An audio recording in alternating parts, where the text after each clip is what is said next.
Ya conocen las noticias, ahora les contaremos la verdad.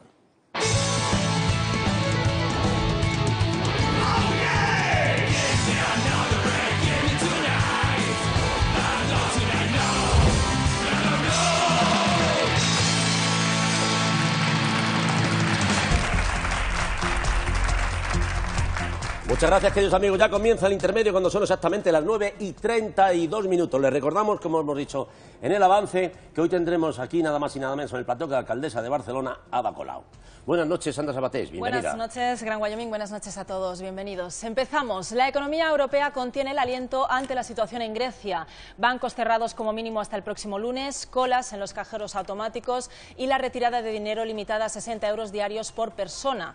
Así amanecía hoy Grecia tras el corralito impuesto por el gobierno de Tsipras para evitar la fuga de capitales. Por la tarde, miles de personas se han vuelto a concentrar en la Plaza Sintagma de Atenas para protestar contra Europa. Y como era de esperar, la situación griega se ha reflejado en las bolsas europeas que se han desplomado durante la jornada de hoy. Una de las más castigadas ha sido la bolsa española, donde la prima de riesgo ha subido hasta los 145 puntos y el IBEX ha caído un 4,5%, lo que supone su peor sesión desde el año 2012.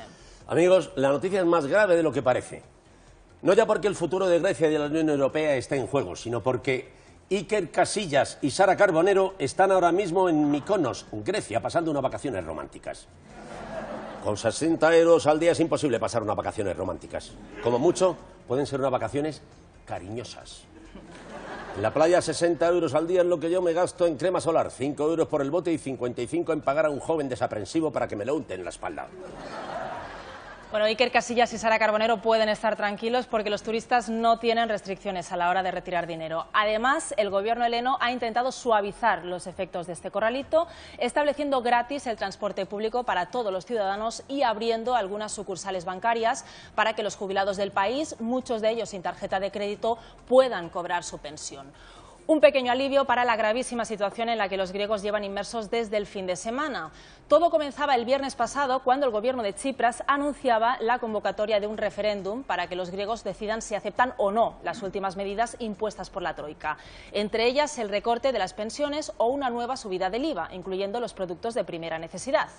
El sábado el Parlamento griego aprobaba el referéndum que se va a celebrar el próximo domingo, 5 de julio, lo que provocó la ruptura inmediata de las negociaciones entre la Troika y Grecia.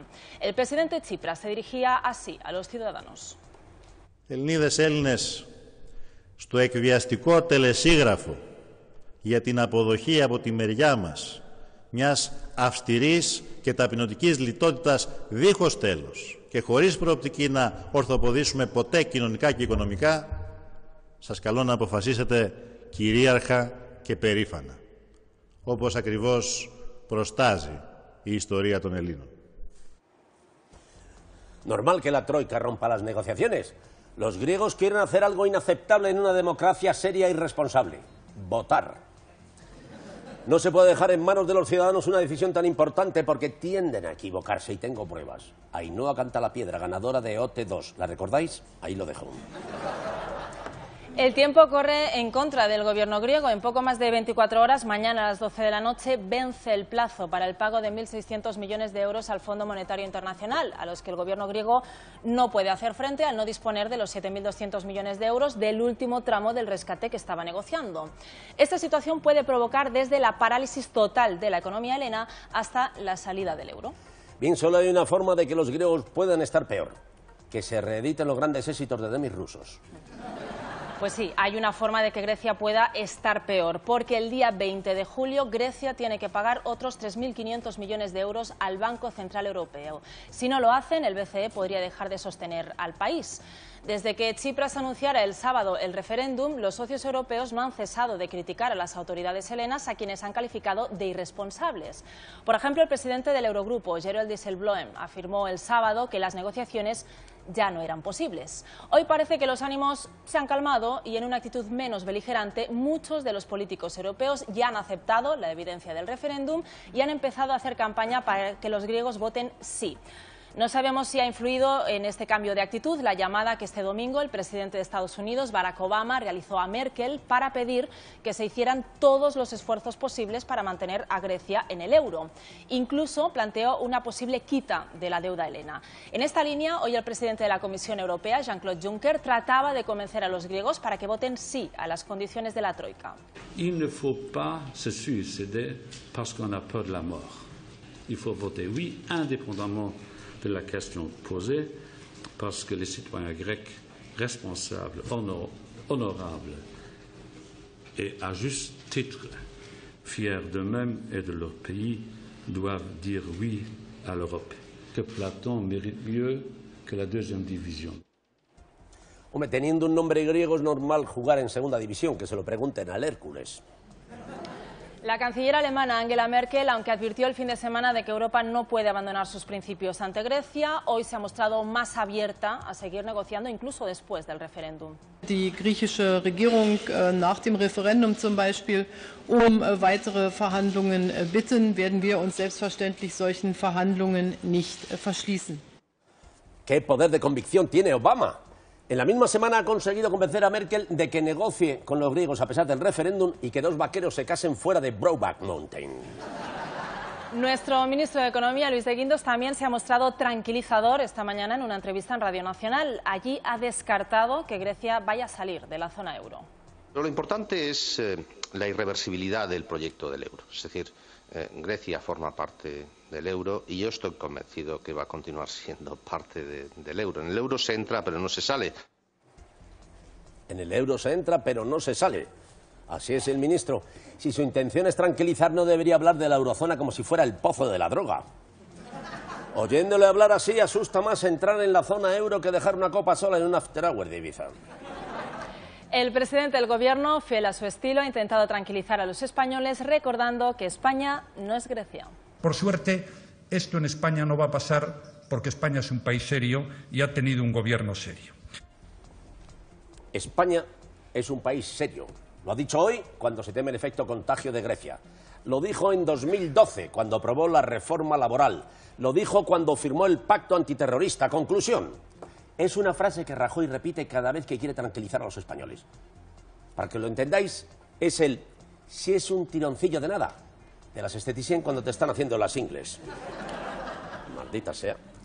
Nota mental. Recordar a las guionistas chicas que escriben para un presentador con apariencia terriblemente viril.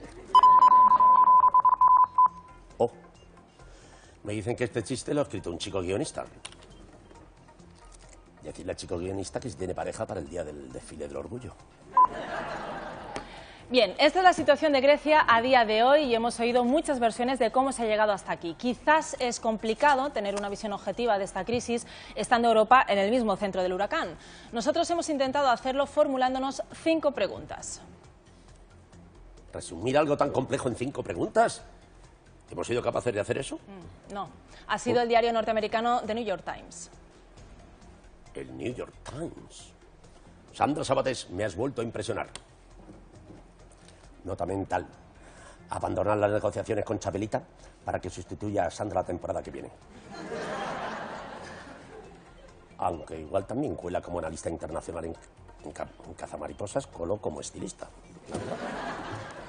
Una de las preguntas clave que se hace el diario norteamericano es cómo ha llegado Grecia a este punto.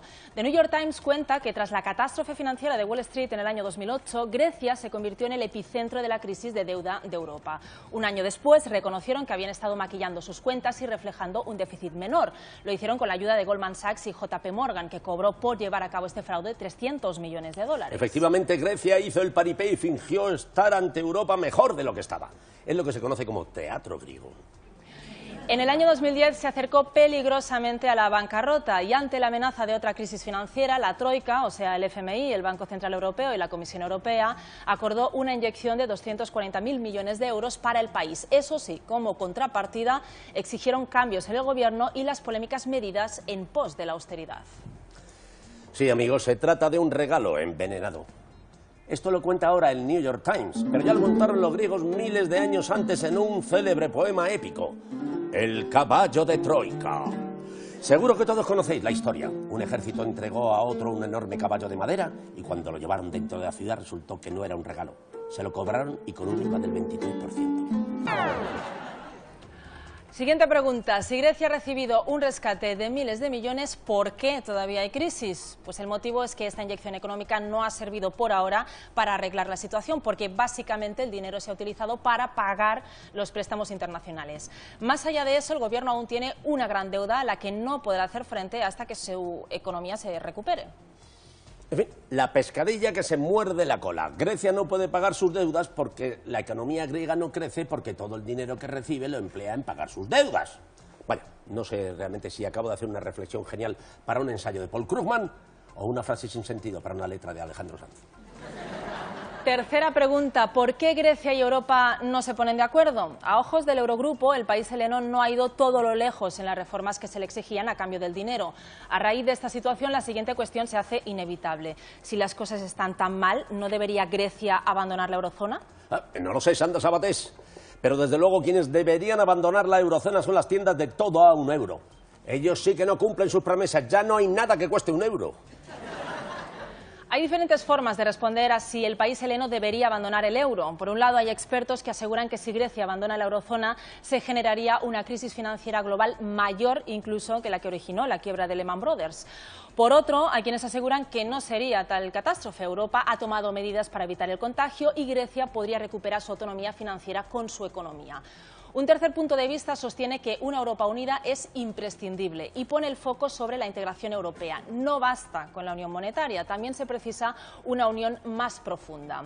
El diario pone como ejemplo el modelo federal de Estados Unidos, que permite transferir dinero rápidamente desde el gobierno a los estados que lo necesiten. Sí, la Unión Europea debería americanizarse, no solo en el modelo de financiación, también en el tamaño de los menús del burger. Yo aquí me quedo con hambre.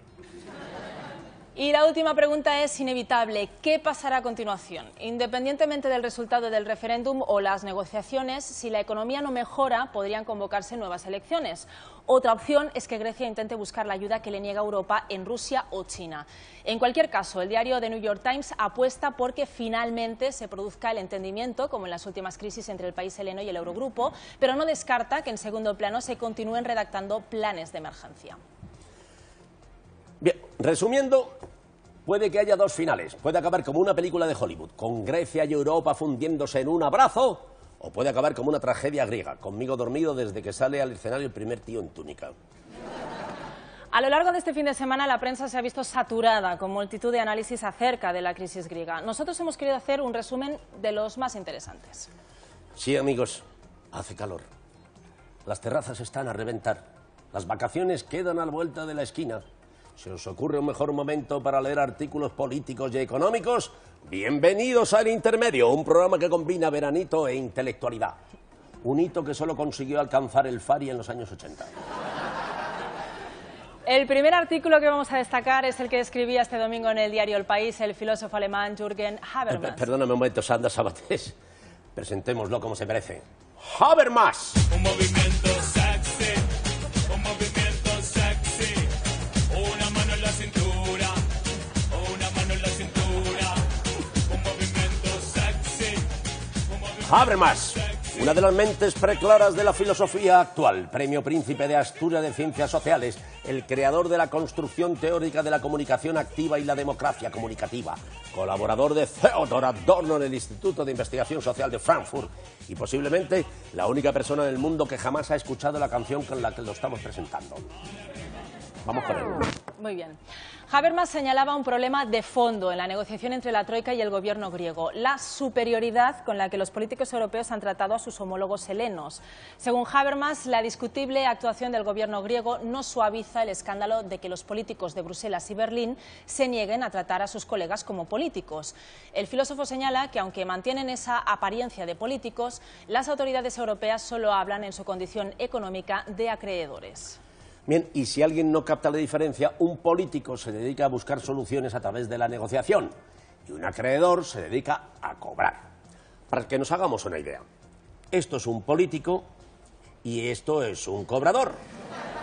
En la actual situación griega las dos cosas se han combinado en la misma persona.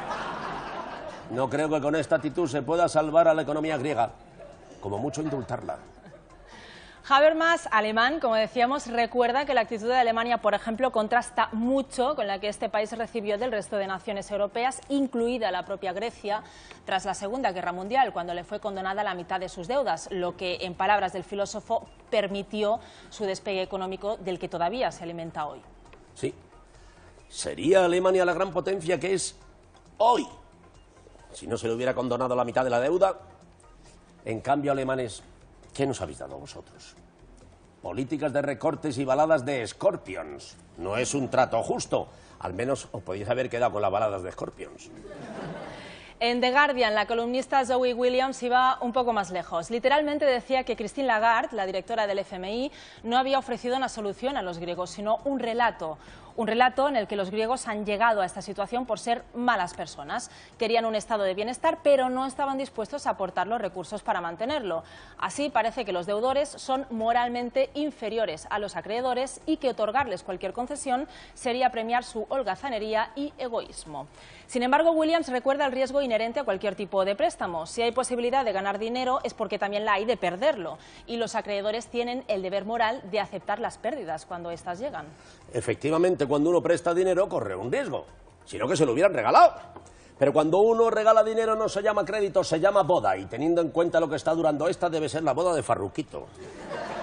Más análisis. El exdirector del Fondo Monetario Internacional, Dominique Strauss-Kahn, publicaba en Twitter un documento de 3 páginas titulado Aprendiendo de nuestros propios errores.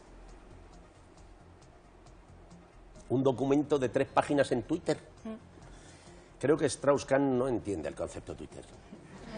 En ese documento, el exdirector del FMI llamaba a un cambio radical a la hora de abordar las negociaciones con Grecia y proponía que los griegos no reciban más préstamos de la Unión Europea ni del FMI a cambio de una moratoria de 2 años en sus pagos y una reestructuración y quita de deuda. Para Strauss-Kahn, la estrategia actual es errónea. Los préstamos que se le conceden a Grecia solo sirven para pagar sus préstamos anteriores. Bien, y no le falta razón a Strauss-Kahn. Lo que están haciendo con Grecia es como si te obligaran a pedir una hipoteca para pagar una hipoteca que pediste para pagar una hipoteca, y así hasta el infinito. Es un análisis excelente y una propuesta muy original. Lástima que Strauss-Kahn sea tan modesto. De hecho, es tan modesto que afirmó que solo participaba en 4 orgías al año. Solo 4. Y le parecerán pocas. ¿Sabéis en cuántas he participado yo en toda mi vida? En una o ninguna. Es lo bueno que tiene emborracharse y no acordarse de nada, que siempre te queda la esperanza de haber participado en una. Otro análisis interesante es el del corresponsal económico de The New York Times, Neil Irwing. Irwing reflexiona sobre los posibles escenarios que pueden surgir tras el referéndum griego. Según Irwing, si gana el sí, significaría que Grecia continúe en la senda de la austeridad que ha causado tanto dolor a sus ciudadanos en los últimos 5 años. A cambio, se mantendría el euro y la estabilidad monetaria. Y si el resultado fuera no, pues Grecia saldría del euro y tendría su propia moneda, una posibilidad nefasta y que crearía un caos financiero a corto plazo, pero también daría la opción de que el país se vuelva más competitivo a medio plazo, gracias a la devaluación. Sí, los griegos solo pueden elegir entre lo malo y lo peor, como cuando te enfrentas a un sándwich de máquina. Tus opciones son obesidad o gastroenteritis. Se acerca el verano, elegid gastroenteritis.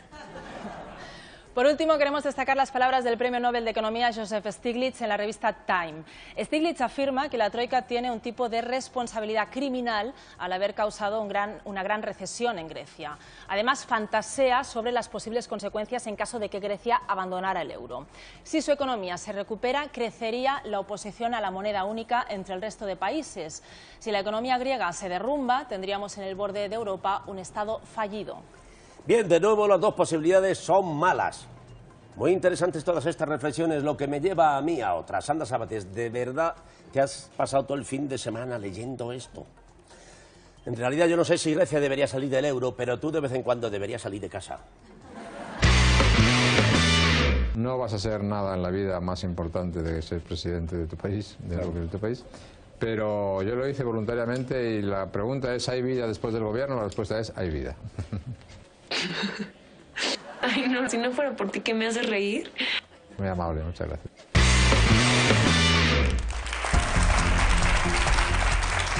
Bien, con el propósito de entender un poquito mejor lo que está ocurriendo en esa negociación al límite entre Grecia y las autoridades europeas, así como las consecuencias que puede tener esta crisis de llegarse a un escenario en el que el país heleno salga del euro, nos acompaña esta noche Carles Manera, catedrático de Historia Económica y miembro de Economistas Frente a la Crisis. Buenas noches, señor Manera. Buenas noches. Bienvenido al programa. Muchas gracias. Bien, las condiciones de acuerdo que ofrecía la Troika supondrían una solución a la crisis griega o un alargamiento de la agonía económica. Un alargamiento de la agonía, a mi entender. Estas soluciones plantean tres problemas graves. En el caso de las pensiones, en el mercado de trabajo y en la privatización de patrimonio público de Grecia, aparte de problemas fiscales. En el caso de las pensiones se está pidiendo que los griegos reduzcan un 1% sus pensiones y la mitad de ellos tienen pensiones inferiores a 350 euros al mes. Esto significaría que prácticamente reducirían en 100 o 120 euros al año unas pensiones que ya son de por sí raquíticas. Por otra parte, en el mercado laboral se pide prácticamente despedir la negociación colectiva, flexibilizar al máximo el mercado laboral y, por tanto, penalizar todavía más los salarios. Y en cuanto a las privatizaciones, hay toda una tendencia de privatizar sectores estratégicos griegos. El más reciente, que seguro que ustedes conocen, es el puerto del Pireo, que está en manos del capitalismo chino, que se pretende conseguir con esos recursos para poder pagar luego las deudas. Si a todo eso le añadimos el tema fiscal que representa subir el IVA, básicamente estamos en un escenario de enorme contracción económica y eso va a crear todavía mayor desigualdad y mayores problemas. Buenas noches, señor Manera. Buenas noches. Pero ¿puede Grecia pagar la deuda? Es imposible. ¿Imposible? Es absolutamente imposible. No puede pagar una deuda que en este momento es el 180% sobre su Producto Interior Bruto. Ha subido 80 puntos la deuda griega en los últimos 6 años. Los griegos, fíjense, tienen en este momento prácticamente un 27% de gente parada. Sus salarios han caído un 38%, las pensiones un 48%, el consumo privado un 33%. Y todo eso se ha hecho con medidas de austeridad. Y la deuda ha subido 80 puntos. Eso quiere decir que esas medidas no sirven, no están sirviendo, no están paliando la crisis de este país. Hay que buscar otros recursos, otras vías, entre las cuales, sin lugar a dudas, desde mi punto de vista, está una condonación parcial de la deuda, es decir, una quita. ¿Y sabía el FMI que prestaba dinero a un país insolvente? Absolutamente. Ahí hay un problema de legalidad incluso del FMI. Y una de las cosas que yo propondría sería que hubiera una suspensión de pagos al FMI, precisamente porque los préstamos que ha hecho esta entidad lo ha hecho a un país que se sabía que era insolvente, con lo cual ha incurrido en un riesgo, que es lo que creo que Wyoming decía hace un momento, que evidentemente cuando uno presta dinero pues tiene ese factor de riesgo que es el que le permite también obtener beneficio cuando las cosas van bien. Por tanto, ahí hay un problema grave que evidentemente el sistema financiero tendrá que asumir y no podrá irse de rositas, por decirlo de alguna forma, en este panorama.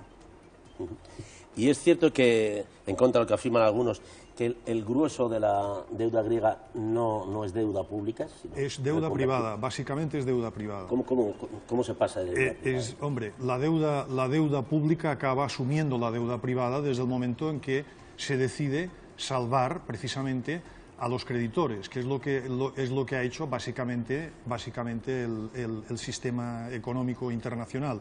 Lo que se ha ido es a salvar principalmente el sistema financiero alemán y francés, en menor medida el español, porque hay dinero también que hemos dejado a Grecia. Entonces, todo el dinero que se recoge se destina precisamente a solventar el problema de los deudores privados, básicamente. Es falsa la tesis, que funciona mucho en Grecia y también en España, de que la economía pública es despilfarradora, genera déficits draconianos y es la culpable de todo lo que está pasando. Eso es económicamente falso y, por tanto, ante esta situación demostrable con números, yo solamente puedo aventurar que estamos en una especie de teología económica. Es decir, la profesión de una fe de que esto se va a arreglar con las recetas que nos han llevado a la catástrofe. Eso es un camino que no tiene salida. Durante todo el fin de semana las autoridades económicas trataban de convencernos de que se había trabajado para que la salida de Grecia del euro no tuviera consecuencias. ¿Eso es posible? Es muy difícil que una salida como la de Grecia pueda no tener consecuencias. Grecia suma el 2 y poco % del Producto Interior Bruto de la Unión, pero para que se haga una idea, una salida de Grecia al euro podría multiplicar por 3 o 4 la caída de Lehman Brothers en Estados Unidos, ¿no? Con lo cual, poca broma con el tema de la salida de Grecia. Esto de las barreras de contención que se dice que se tienen se han revelado como difíciles digamos, de concretar. Entramos en un terreno complicado, para el cual los economistas tenemos pocas recetas o pocas vías de salida. Por eso la gente está tan asustada en la Unión Europea. Y desde Europa, bueno, y no solamente desde allí, se señala a Tsipras como el único responsable de este desacuerdo. Desde su punto de vista, ¿es esto cierto? No, yo creo que ha habido... Yo les conmino a que lean la intervención del ministro Varoufakis hace pocos días en el Eurogrupo. ¿No la puedes resumir un poquito? Sí, es una intervención impecable en el sentido... En griego lo tengo mal. No, yo también. Es una intervención impecable en el sentido de que, contrariamente a lo que se ha dicho, el ministro de Finanzas griego planteó una hoja de ruta muy concreta donde había compromisos explícitos de Grecia para resolver los problemas que tienen, es decir, hay una aportación helena en toda la salida y, evidentemente, hay un compromiso recíproco para solventar la situación. Sería prolijo ahora de destacar todas las medidas, pero lo que quiero decir con ello y subrayar es que existe una hoja de ruta planteada por el equipo económico griego que dista mucho de lo que se va comunicando por parte del mainstream de la Unión Europea. Brevemente, ¿el tibio crecimiento macroeconómico que se percibía cuando Tsipras llegó al poder era suficiente para afirmar que Grecia estaba en vías de recuperación? Es un crecimiento anémico y con un enfermo que tiene anemia no le puedes aplicar sangrías. Eso es lo que está haciendo la Unión Europea con el sur de Europa. Está planteando sangrías económicas. Es decir, usted está enfermo, usted tiene debilidad, usted tiene anemia. Estamos con una medicina económica de la brujería medieval, estamos aplicando sangría. Bueno, Wyoming, que es médico, todo eso lo sabe mucho mejor. Estaba escuchando con gran atención, por si metía la gamba. Exactamente, espero no haberla metido. Entonces lo que se necesita es precisamente lo contrario, son transfusiones de liquidez, transfusiones de dinero y mayor laxitud en los requerimientos que se tienen con la Europa del Sur. No podremos salir de esta si la Europa del Sur no crece, y no va a crecer con estas recetas. Bueno, incluso usted ha afirmado en un artículo que precisamente estas medidas que proponen de austeridad no sirven para salir de la crisis. ¿Por qué entonces esa insistencia machacona en continuar con la sangría? Pues ¿es un pulso político realmente? Es un pulso político, pero para mí me parece todavía más grave porque para mí es un tema, lo digo con toda seriedad, un tema teológico, es un tema de creencia, de fe. Es decir, estos tipos creen que así se va a resolver todo y les dicen a los ciudadanos, ustedes sacrifíquense y esperen a que esto mejore. Pero claro, ya tenemos suficientes datos, yo he dado algunos ahora sobre Grecia, donde se demuestra de forma meridiana que eso no está funcionando, que esas recetas están conduciendo a mayor sacrificio, mayor pobreza y mayor desigualdad en los países donde se está aplicando. Con lo cual, pues evidentemente, yo me decanto por decir que es un tema de una fe que no tiene nada que ver ni con la ciencia ni con la disciplina profesional de la economía. Pues estamos asumiendo un riesgo bastante importante. Elevado. Bien, y ya para terminar, leer una pregunta que no solamente preocupa a los españoles, sino a mí especialmente. Se la hago normalmente a las personas que nos visitan el plató por primera vez. Ya empiezo a temblar ahora. Ya. Sí.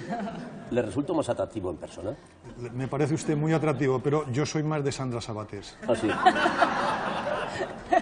Esta me los pisa todo. Que me parece guapísima vista en directo. Muchas gracias. Eso también me resulta más atractivo que sobre el papel. Bueno, usted también lo es, pero bueno. Pues muchas gracias, Carlos Manera, por habernos acompañado y por ilustrarnos. Muchísimas gracias. Gracias.